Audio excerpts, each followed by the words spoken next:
This is Adam Watson. Levon Baker. And Olias Spainhower. You're listening to the Darkslinger Mafia podcast. Right now, we're on the road back from Wen-Con in Wenatchee, Washington. It's the first time you've ever been on the podcast, so why don't you tell us a little something about yourself there, Levon? 24 years old, and I'm an artist, really into horror movies. That's about all there really is. What about with comics? Comic book wise, anything weird and obscure. Ninja Turtles for the most part. A little awkward and shy at first. It'll take me a few minutes. That's alright. Robert and Olias are usually the main two that I have on the podcast. Both of them I got into comics in some way. Well, Alex did, but I've helped out a great deal. You're different though, because I had nothing to do with you getting into comics. Very true. This was the first time you've helped out any of the shows, so what'd you think?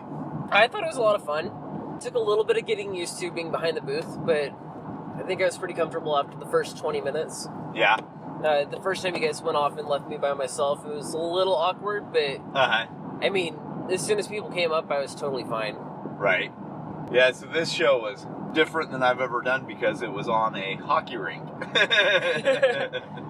So when we first walked in, it's in a pretty big event center. I actually didn't expect an event center that big. I kept seeing that it was in the Toyota Center when I bought the booth, and I just assumed that the Toyota Center was some sort of old Toyota dealership that they had renovated into some sort of convention center. But no, it's a legit convention center that is sponsored by their local Toyota dealership. They put what looked like, I know they're not, but they looked like a bunch of tables on top of the ice for you to walk on, but everything still got really cold that was ground level because it was right above the ice. It was kind of nice though. I mean, honestly, like the cons that I've been to and walked around, I start sweating my butt off. Right. It gets so hot in there. It was pretty nice to be able to sit there and still feel a breeze on your feet. Right. Yeah, it was. It was nice to have that coolness, but it was still strange just walking around on these tables that shift because they're on top of ice. So overall, the show went pretty well. Sales weren't quite what I was expecting. My previous experience in Wenatchee was at the Wenatchee Toy Show, and we'd just done that one kind of on a whim, and it ended up being this fantastic show where I sold tons of Darkslinger product. So this time around, I didn't bring any long boxes, anything to resell. I just brought new Darkslinger product, and the sales weren't quite there today. It kind of seemed like there were a lot of people there. There were a lot of people cosplaying, a lot of people doing stuff like that, but not a lot of people who were purchasing. And not just for me, I didn't see a lot of people walking around with much of anything. But it sucks. I would have made $40 more if I had had my chip reader. But my Square's been on the fritz, so I really need to get a new PayPal here or something, or PayPal Go or whatever it's called. I do believe we did sell like every single one of your comics except for maybe the popper. Yeah, I think that was the only thing that wasn't sold, so that's pretty nice. And honestly, my opinion on that one was I didn't even know that was there until we were packing it all up. Yeah. I think it was it's kind of hidden, shoved behind and everything. I only have 2 copies of it left. So the popper was actually the first comic I ever did, and that is what I call a rough cut, which is basically, it's the original version, but it was the first comic script that I ever fully finished, handed off to an artist and all that. And it's the comic I did everything wrong in. So I think there's a part of me that intentionally buries those last 2 copies, just because I'd rather sell the newer stuff. That's the stuff I do everything right, or hopefully do everything right in. So I did have some new products on the table. Hasn't quite hit the web store yet, but I finally put El Bovine Muerte number 1.5 into print. So it was nice having an additional issue of El Bovine Muerte on the table, not just the first issue. I did forget to tell the people who are looking at it that it's a webcomic that they can read for free, which, if I'm trying to sell it at a con, may not be the best thing to do anyway. But as a webcomic, there's 4 issues plus a few little commercials and fun little stories I've done. So, and the half issue. So 4th issue is currently what's posting, so 5 issues in total. Had that, got reprints of Chronicles number 2 and 3, And the Ghost Assassin Raw issues that are the limited editions that I printed up as Kickstarter incentives came in, I have a few copies of those to sell.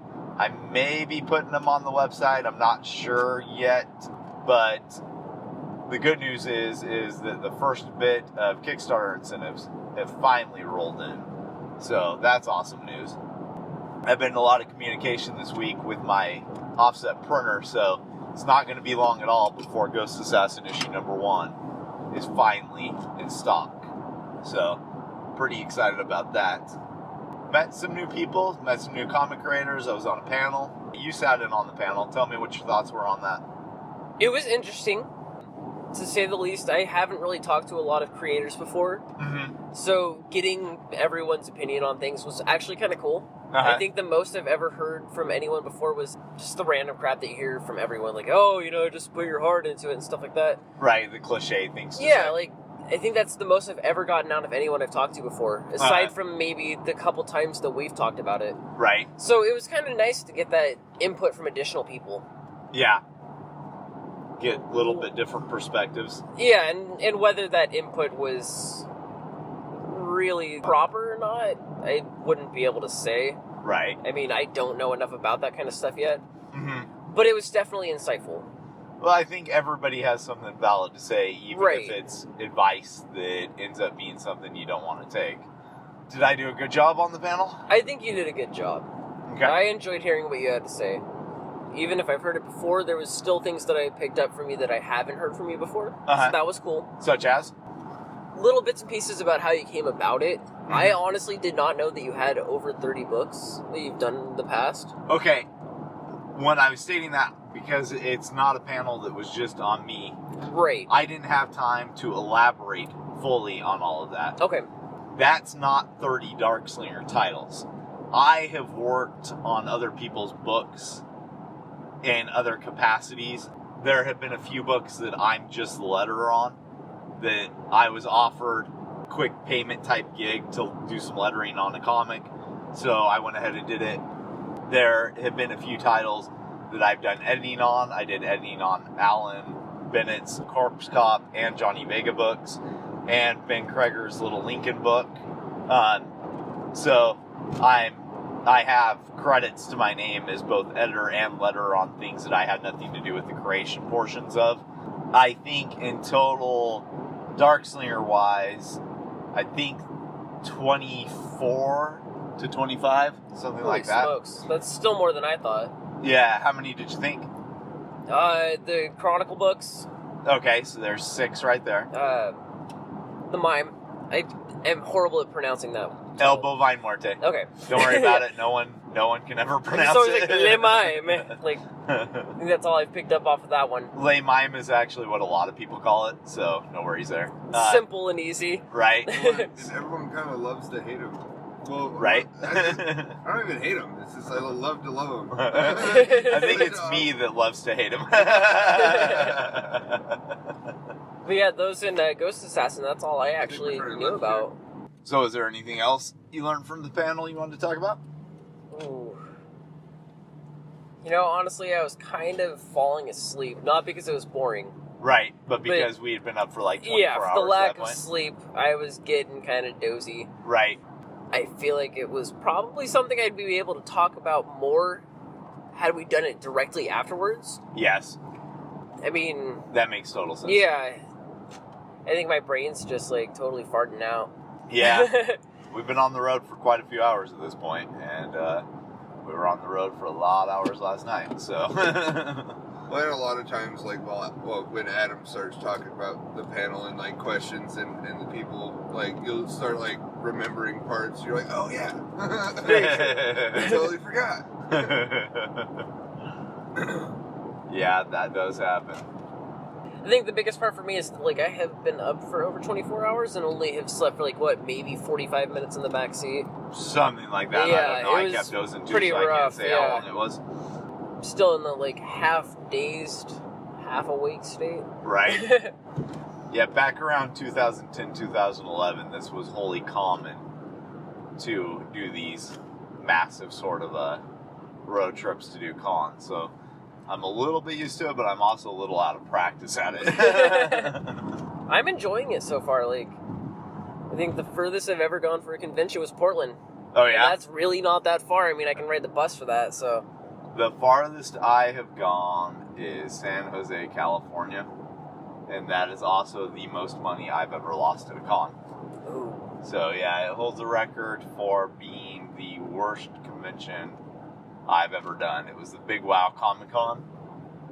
And after drive time, drive expenses, hotel stay, what the booth cost, all that, I lost probably $2,500.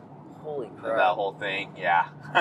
Not fun. No, not fun. What we made at that whole show is, at that time, Chronicles of Von Helsing issues number 1 through 4 were in print. And we sold one bundle that included Chronicles of Von Helsing number 1 through 4. Holy And crap. that was all that was sold. The whole entire show. So... Was it just because people didn't know what it was, or...? No, it turns out that show doesn't really get a lot of people in it. I had seen the names on the guest list and thought that they would be people who would really pull people in. What I didn't realize is that much like if you live in Oregon, you can see Brian Michael Bendis pretty much anywhere. If you live in California, you can see these people pretty much anywhere. I thought that seeing Alex Nino and Bernie Wrightston was going to be something that would really pull people in. And they're at all the shows over there, so turns out, not really. Now, there were fun elements of that show, but it wasn't because that show had done anything right. So, I will say, Wen-Con didn't do anything wrong. There wasn't anything that I noticed that they were doing wrong as a con. Their table fees were good. They were cheap. The price of entry for people seemed to be good. They gave all the vendors autograph tickets, which even though I'm not an autograph seeker and I didn't want any of the autographs, I still thought that was really cool that they did that, because I've never been to a show that gave you free autograph tickets just for being a vendor. They seemed to promote it very well. They had signs all over their town. They had postcards at several of the conventions I was at throughout this year. So, you know, I think they did everything right. I think sometimes you just can't control if people are going to have money to spend or not. I think this is one of those times that, you know, didn't happen. Emerald City Comic Con was just a month ago, though. And while this is a ways from Seattle, it's not so far that I couldn't see some of the people who are really into comics going to Emerald City. And Emerald City is the type of show that people save money up for. Right. So, you know, after ECC, a lot of little shows that you do are littler shows.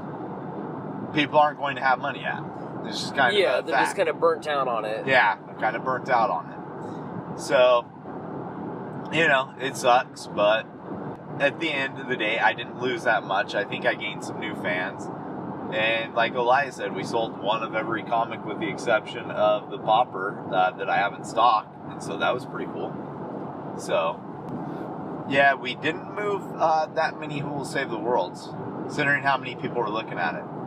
I thought we were actually going to sell more copies of that. That was something a lot of people were stopping and looking at. I think the cover was throwing them off. Throwing them off? Well, like, catching their eye. Oh, okay. Yeah, because a lot of people stopped and they would comment on it as they were passing by, you know. Uh-huh. Especially the older people, which was kind of funny. Right. The older males were really into it. Right. The women kind of just passed by and covered their kids' eyes. Like, I thought that was pretty cool. I got a kick out of that.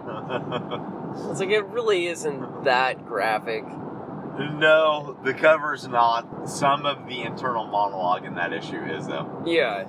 So, when I was writing all the internal monologue for it, I really didn't hold back. And there's some pretty explicit stuff in there. Which is why when kids are peeking at that book, I always tell them that they have to have their parents' permission to buy it. And usually the kids will kind of scurry off as soon as you say that. There are a few exceptions, though. Like last year at Wen-Con, there was a little girl who probably wasn't over 11 or 12, but really wanted a nice, said, that she had to have her dad's permission, and he comes over and tells us that basically she draws more demented things than that. So and she wanted it because she wanted to study it. You remember that little girl, Elias? Oh, yeah. Yeah. First thing she got was the werewolf. Yeah, she got the Chronicles Von Helsing #2 print, right? I think so. Yeah. Oh, no. Yeah, the print. And then she came back for something else. I can't remember what it was. Or maybe she was just eyeballing the print and she kept walking by. Right? I could have swore she picked up something else, too. So one of the people who was on the panel with me, can't think of their names off the top of my head, but when we went to their table, they had Pogs. Suburban Vermin, yeah. Yeah, they had Pogs, and I gotta say, I've been thinking about doing Pogs for El Bovine Muerte for quite some time. I have no idea if they would sell. I have no idea if they're sold. But I don't think they'd be that expensive to produce them. And I kind of just want to produce them just to see if they'll sell or not. Even though I know it's kind of foolish to produce something that's just for you. Well, they'll guarantee at least have one sale. I'll buy them. Okay. I was a Pog kid. I did weird things with Pog containers. Well, and not only that, but on the back, you can always store your website on it and use it like a trading card. Very true. If nothing else, they can be promo items. Yeah. Yeah, exactly. They're not going to be that much more, if any at all, to produce than trading cards are. So, they did try telling me that there's only one printer in the whole U.S. that can make those. If the guy told them that, he was trying to sell them a bridge. Because all Pogs are is printed material that has been die cut in a specific way. You do the same sort of die cutting when you make buttons. Yeah. So, thicker material, of course.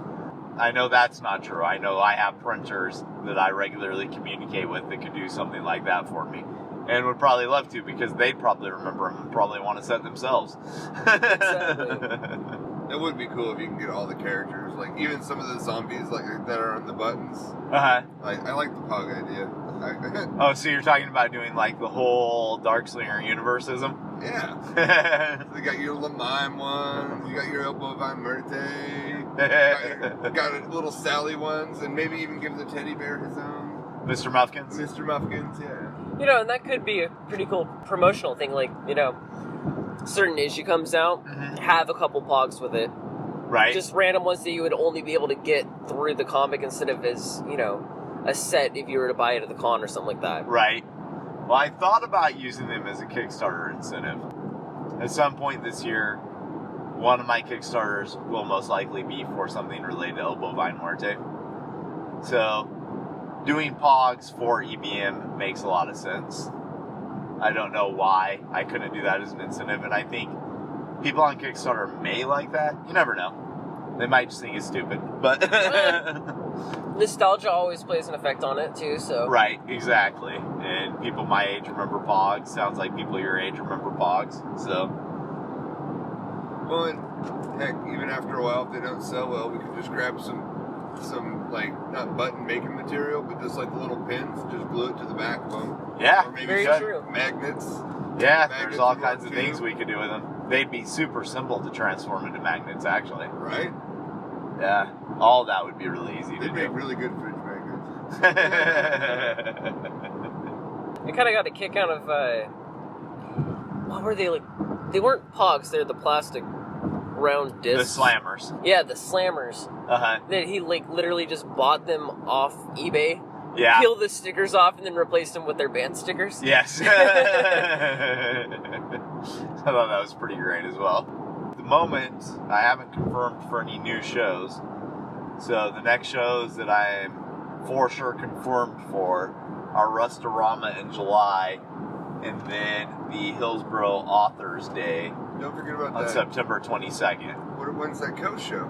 I'm not confirmed for the Coast Show yet. Okay. Oh, confirmed. Got you. Yeah, You just really, really want to do it. I just really, really want to do it, yeah. I thought that's what you meant by confirmed. Like, No, this is Adam approved. no, confirmed meaning that, I paid for the table and I have confirmation that I have the table. Gotcha. I'm a little So- tired too. No, yeah, no problem. But no, I absolutely want to do Versus Con and Seaside.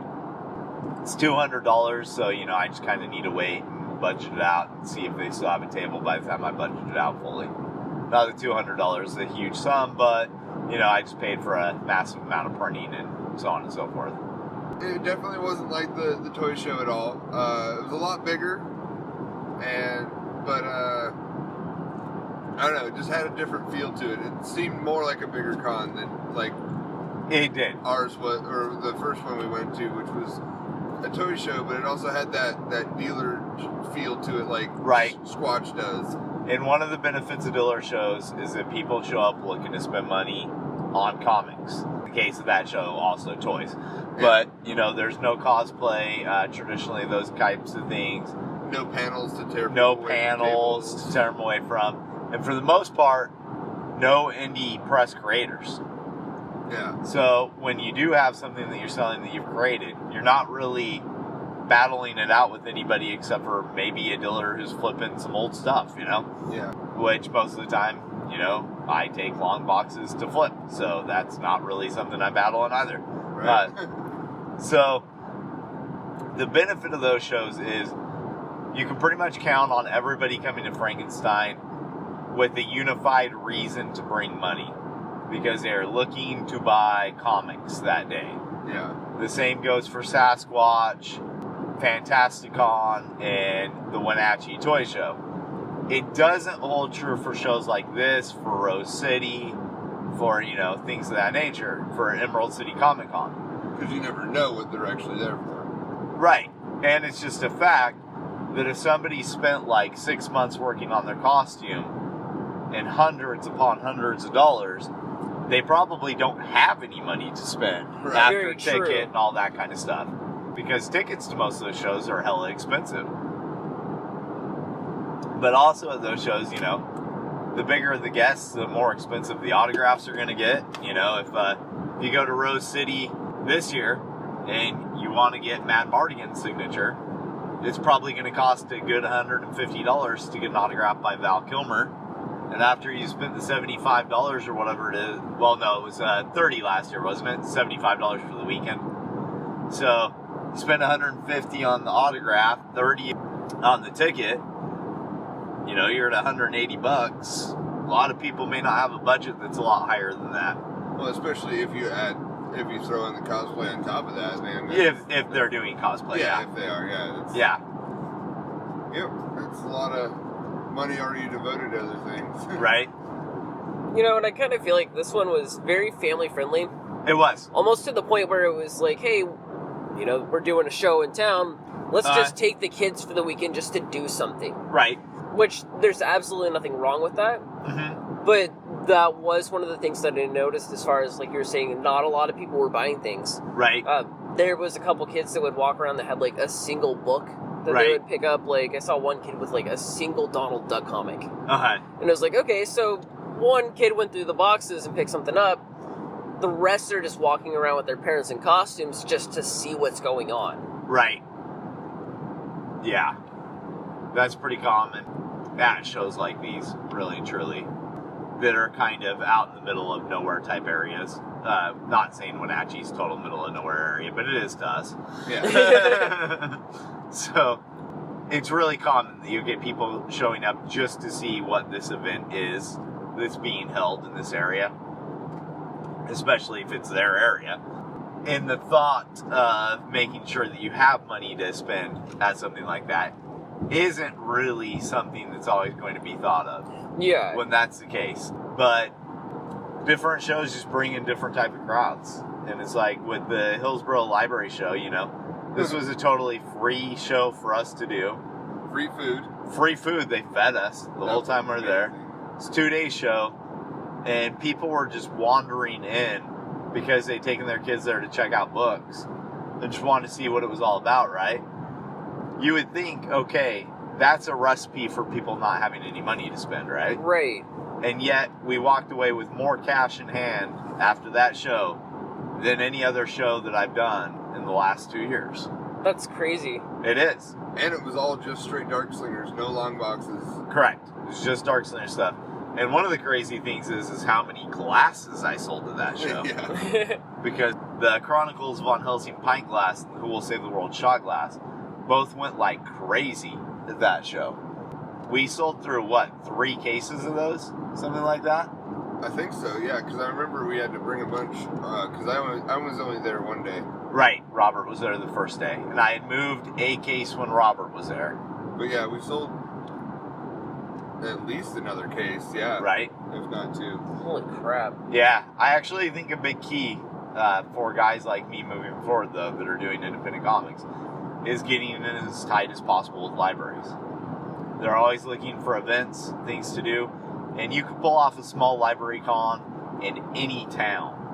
Well, Even Malala could have a small library con. Oh, yeah. One of the ladies, I think who was part of this, I don't even know, she kept stopping by and saying hi.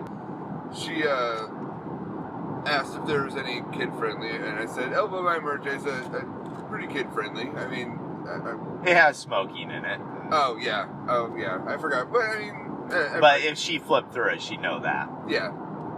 But no, she flipped through it, and she bought them both, and she was totally happy about it, because she was looking for stuff for, like, the school library and stuff like that. Yeah, she had a comic club for kids going on. Yeah, that's what it was.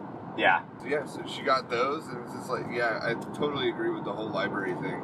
Yeah. Getting in with them is a good way to go. Yeah, they're one of the best allies you can get as an independent comic creator. And I'm majorly looking forward to the Hillsborough show that's coming up in September, and I'm going to be on a few panels of that as well.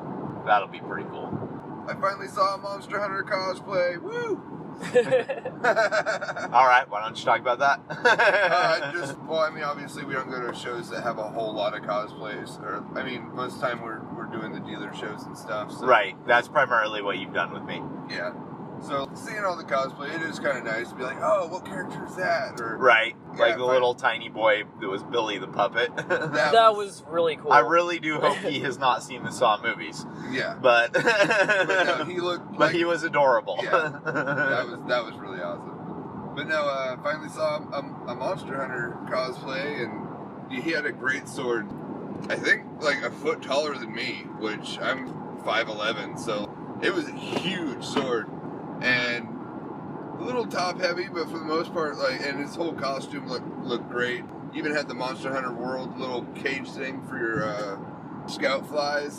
It was really awesome. Yeah, that's one of the games you've been into the most the last couple of years, right? I'd say it's by far my favorite game ever. Yeah. Been following it since it was on the PlayStation way back when. So Monster Hunter to you is like Saints Row to me. Yeah. Except there's a lot more versions, and they jumped consoles a couple times. Because it was on the original PlayStation, then went to PSP for 2 to 3 generations. Then went to the Wii, which was kind of a weird leap from PlayStation to Wii. And then went to the 3DS, and now it's back on PS4 and Xbox. And the 3DS one's like a total detour from it, isn't it? Almost more Pokemon style. Oh, no. That is, but Monster Hunter Stories. Yeah, you're kind of catching them and you're riding them and stuff. You're fighting other beasties. They did do a kind of Pokemon style, take on it. But, no, they had a regular, just straight up Monster Hunter, go out, kill beastie, carve beastie, use beastie parts to make bigger weapons to kill bigger beasties. But, yeah. It's been my... I have no idea. Do you see that sign? What? The Spookies billboard had this weird version of Pinocchio on it. It was called Spookies. With a house for a hat. Yeah. And it did not look spooky at all. Yeah, it was literally just the roof of a house. Spooky. He only looked spooky because it was called Spookies, and it made me wonder what was spooky about it. Sorry, that totally threw me off. It did me too. I was staring at it as well. Trying to figure that out. So you guys see any cosplays that you guys like? Billy, like I mentioned before, I finally found out that the girl in the nurse's uniform with the doctor's mask from the Plague Era, she was just her own original mashup. Oh, nice. I like that. I like the look of the Plague Era mask mixed with the modern day nurse's costume. Well, it wasn't like modern day. It was more like 50s nurse. Like with with the okay, little head let me reiterate. A costume you would buy at a modern day lingerie store. Okay, gotcha. So maybe the styling of it's 50s. I can totally agree with that. Yeah. But it's definitely a modern bought costume. Yeah. But yeah, I thought that looked cool. I thought she looked neat. The boy who was walking around with the big sprocket thing on his back that you guys seem to know what it was, but I didn't. Junkrat. Junkrat, yeah. Yeah, that was cool, and I got to give that kid props just because he looked like he was paying big time for his cosplay. He's lugging that thing around all day. Yeah. And He has to sideways shuffle like everywhere. Well, and he wasn't a very big kid either. So, no, he was a really small guy. Can you imagine carrying that thing around and sweating like crazy when you're that age? No. He was like, what, 8 years old? Yeah, something like that. Yeah, and some people do for their cosplay. Like they'll cause themselves pain for it, you know. Yeah. Years and years and years ago at ECC, there were this trio of people that always cosplayed as Futurama characters, who were actually really cool. They all looked pretty accurate, and they stuck to the cosplay picture area. So Right. one of the bigger problems with ECCC is that it's so massive, but so crowded, that if you are behind a booth or a table, anybody that stops in front of your table for a reason other than looking at your product is screwing up the potentiality of your cells, right? Right. And you'll see these guys walking around who are wearing like these 8-foot wingspan Hawkman wings Holy crap. that will all of a sudden, you know, decide to let them out right in front of your table and have their picture taken. It's like, my table's not here to be your backdrop. There's a backdrop area for that that you can have your picture taken and da-da-da, and it's this whole area that's just for that purpose. And these kids are super good about staying in this area and not trying to interrupt anybody in the sales floor, which I think is really cool because that shows that they're respecting why we're there. You know? Right. One of them is Fry, and one of them is Leela. And then the other one is Bender, and I think it's pretty cool because the Bender also has a tutu that it can put on that makes it gender bender, right? And I had seen the trio throughout the whole 3-day weekend at ECC, and I hadn't really paid much attention to what the Bender costume was made out of. But I go into the bathroom on a Sunday, and I see the guy in the Bender costume standing at the sink, and he's a kid. He's like maybe 18, you know, something like that. Yeah. Just dumping water on his head because this thing is like super thick foam all over his whole body in a building that has like 75,000 people in it. Right. So he is just baking to death. But at the same time, you know, he wants to do the cosplay. He wants people to be able to take pictures and be happy and do all this stuff. Yeah. And so he's like torturing himself for this, basically. But it's pretty cool that he's willing to do that. But at the same time, I think he should work out some sort of water filtration system inside the costume so that he can get a drink when he's in there. Yeah. Especially with how many people go to those kind of things. Like, Yeah. the chances of being able to get to a bathroom, Right? get the costume off, and then, you know, drink some water Uh-huh. in that amount of time is going to be insane. Yeah. Like, I mean, a 5-minute trip to the bathroom could end up being a 2-hour trip. Oh, Just getting yeah, through absolutely. the people. So, like, by the time he gets over there, he'd be completely dehydrated. Yeah, wading through the sea of people is an enormous task at that show. It's insane. But yeah, the next con that we are for sure confirmed for is going to be 100% different than anything we've done ever before. So even though I've done tattoo cons and done things of that nature, never done a hot rod show, which is what this is. Really? Yep, setting up a booth there. Melissa Spandry, one of my artists, is working up a series of 4 images that are Darkslinger ladies in more of a old Gil Elf Green kind of 1920s pinup style. Uh-huh. So she's already finished one, a Melissa from Ghost Assassin, and Lucy from Chronicles von Helsing, and she is currently hard at work on Prosian from Principalities. And I'm going to put another pint glass in order before the show runs around and see if I can get a reprint on the first set, because I'm damn near sold out on the skull image.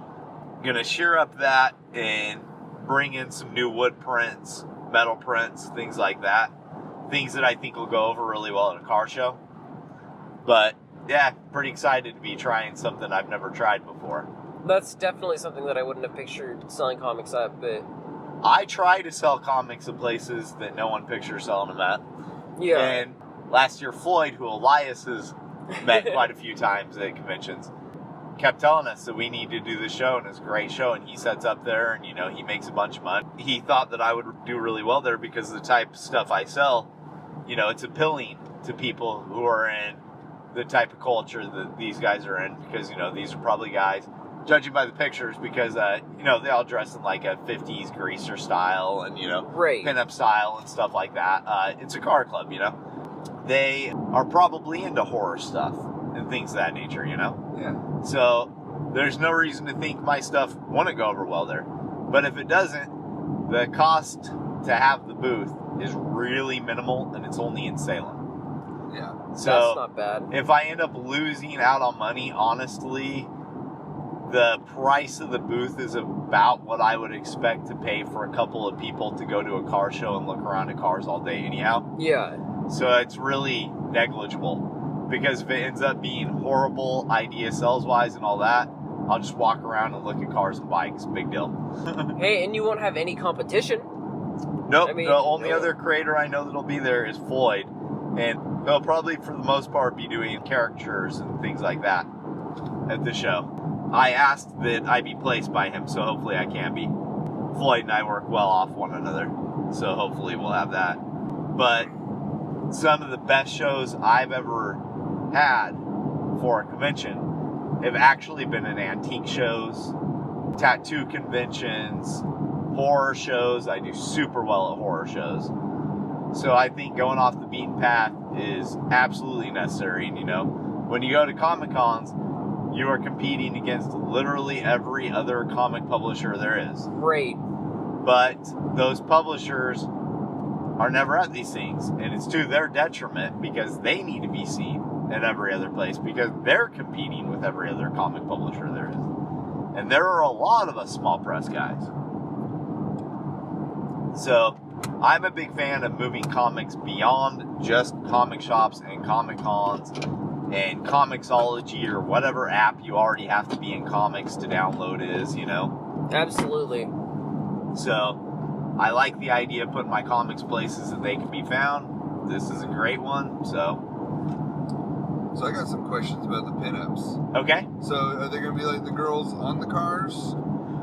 Or is there going to be cars, or is it just going to be like pinups of the girls? You know, I was actually thinking about hiring one of my other artists to do something that would feature either some motorcycle stuff or car stuff in the pinups. These are more Gil Elfgreen style, though, in that it's the girls in lingerie and, you know, kind of sexy poses.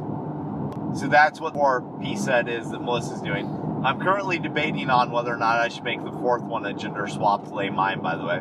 Damn, I was just thinking that. I was kind of gonna throw that out, like, Because, like, even if you didn't gender swap it and kept it in that specific art style, that would be pretty awesome.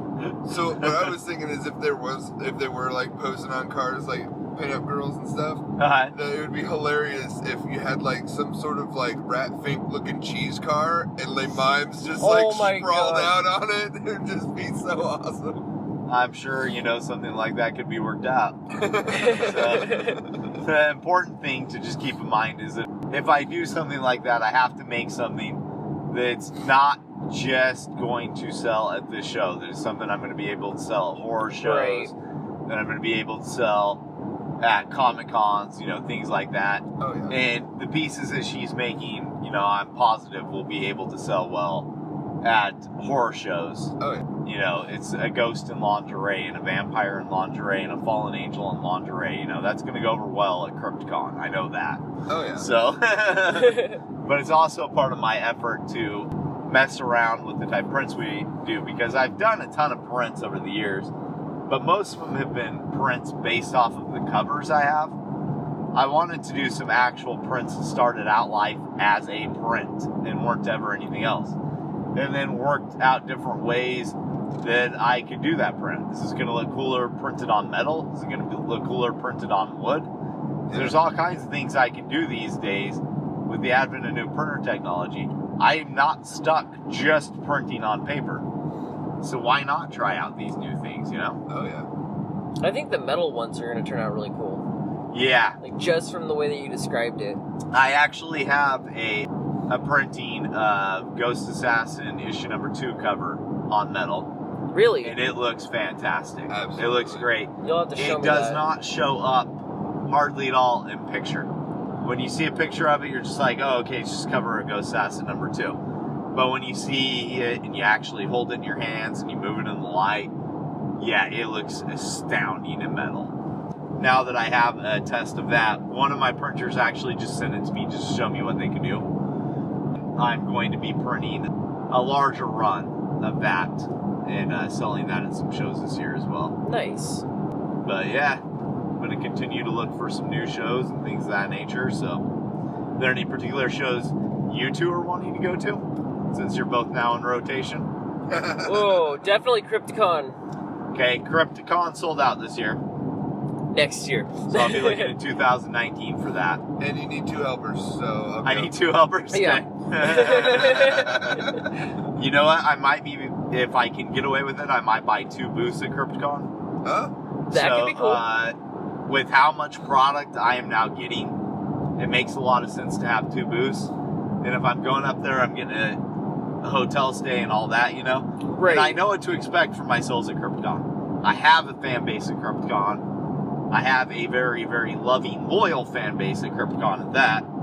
And so, you know, I know about what I can sell, and I know what I think I can sell if I double the amount of space I'm taking up. Well, and you'll have the Helsing trade paperback by then. Hardcover. Hardcover, that's what I meant. Yeah, I will have, by then, I should have a hardcover of Chronicles von Helsing, a trade paperback of the first 4 issues of El Bovine Muerte. By then, I very well may have the first collected edition of Ghost Assassin as well. Nice. Which might either be hardcover or softcover. I'm not sure which way I'm going for the first edition of that quite yet. It's kind of what I think will do better right away. Whether I'll do hardcover for the first few issues or save the hardcover for deluxe edition of 2 trade paperbacks. Ghost Assassin, the story I'm telling in there, might make more sense to do like a deluxe edition after 2 trade paperbacks are released. But I should also, if Kickstarters go properly this year, I may potentially also have the first statue in the Darkslinger statue series as well. Nice. So, what I haven't decided yet is if I am going with Lay Mime or Jeannie Marie von Helsing for the first statue that I'm going to attempt to kickstart. That I'm excited I have not to see decided those. yet.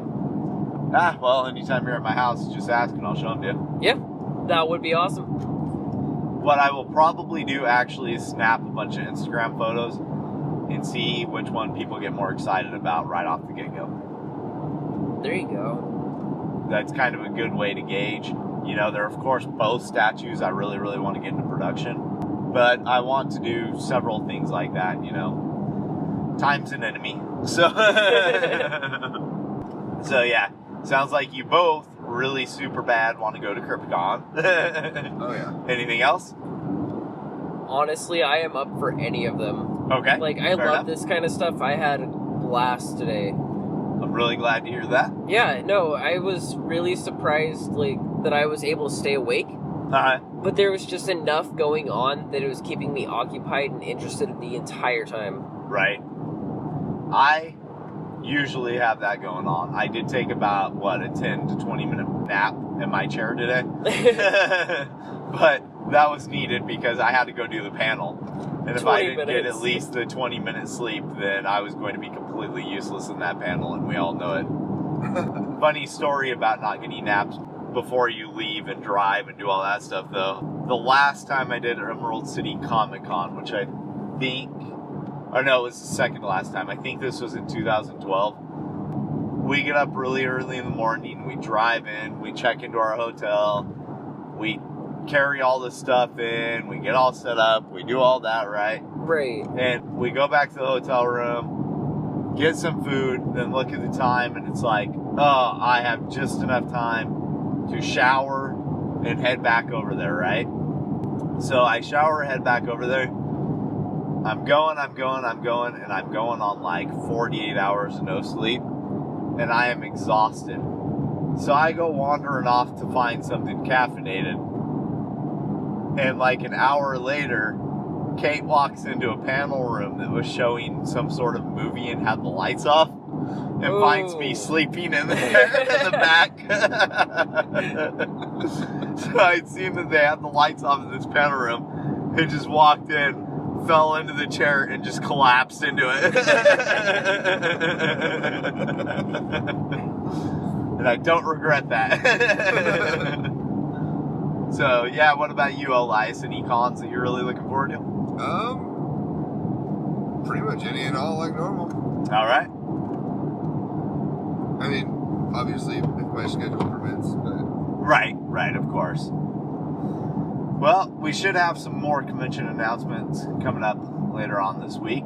I just got to get a few things taken care of to make sure all fulfillment is on track with the Ghost Assassin Kickstarter. But as soon as that's over, then I get to finally see if I can finish planning everything for the conventions. So, till next week, I'm Adam Watson. Levon Baker. And Olias Spainhower. Thank you for listening.